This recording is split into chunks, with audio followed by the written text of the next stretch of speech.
Bonjour à tous.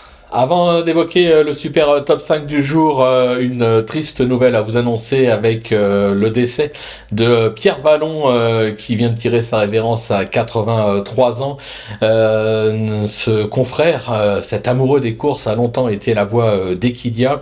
Au nom de toutes les équipes de Génie et Génibet, toutes nos pensées et nos sincères condoléances vont vers sa famille.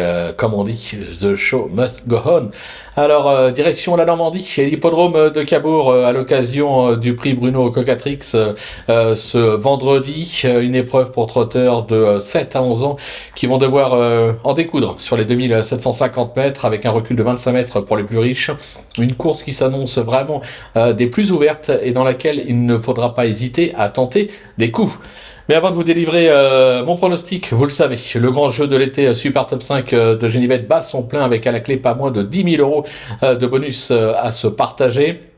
Place à la deuxième étape qui a débuté le lundi 5 août et qui va se poursuivre jusqu'au dimanche 11 août. Comment jouer? C'est simple. Vous pariez sur les super top 5 de Clairefontaine et Deauville uniquement. Vos paris gagnants vous font cumuler des points.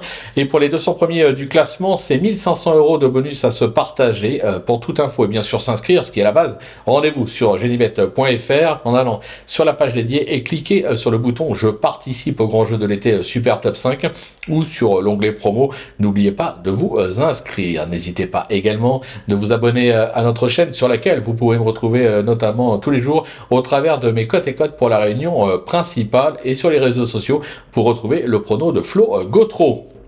Allez, sans plus attendre, je vous délivre mon pronostic. Restez bien avec moi jusqu'à la fin de l'émission pour connaître mes impasses. En tête, ce sera le numéro 16, Hardy Crown, le numéro 6, Unadora, le numéro 2, Emilio Piergi, le numéro 11, Helios Somoli, le 7, Forever Stone, le numéro 1, Horatio de Cerisi. Vous l'aurez compris, on a tenté des coups. Allez, on passe directement à l'analyse avec ma pépite, le 16, Hardy Crown.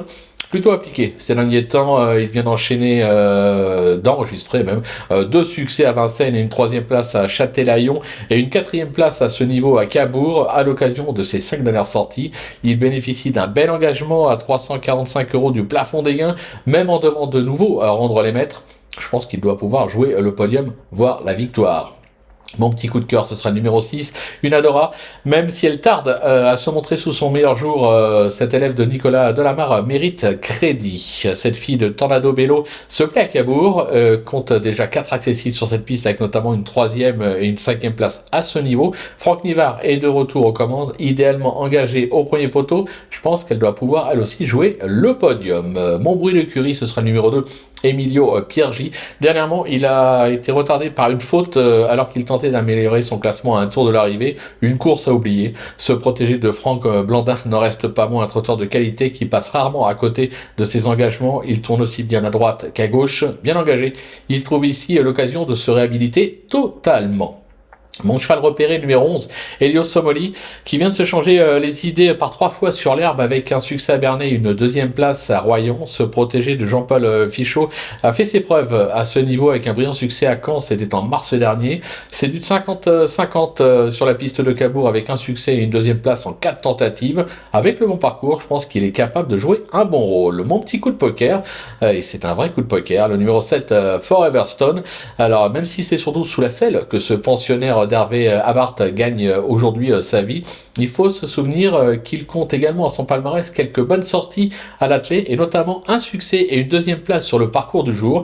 Plutôt bien engagé à la limite du recul, il pourrait bien surprendre à très belle cote. Ma petite trouvaille, ce sera l'As Horatio de Cerisi. Sans être un champion, ce fils de carreau compte plusieurs bonnes sorties depuis ses débuts, avec notamment 2 succès cette année à Chartres et Lisieux. Il vient de très bien se défendre à ce niveau dans le Lycopode. 2 nouveaux pieds nus et bien engagé, il est capable de confirmer. Pour mes impasses, ce sera d'abord le numéro 5, Ford Daddy, qui n'est plus monté sur un podium depuis septembre 2023 et qui semble vraiment un ton en dessous à ce niveau. Je vais également laisser de côté le numéro 15, Frozen Queen, qui risque de manquer encore de rythme et aurait été plus à son affaire sous la selle. D'ailleurs, ce sera son prochain engagement, une course au trot monté. Voilà. Tout est dit, ou presque. Maintenant, c'est à vous de jouer, sans oublier que sur Genibet, évidemment, on peut jouer en fractionné.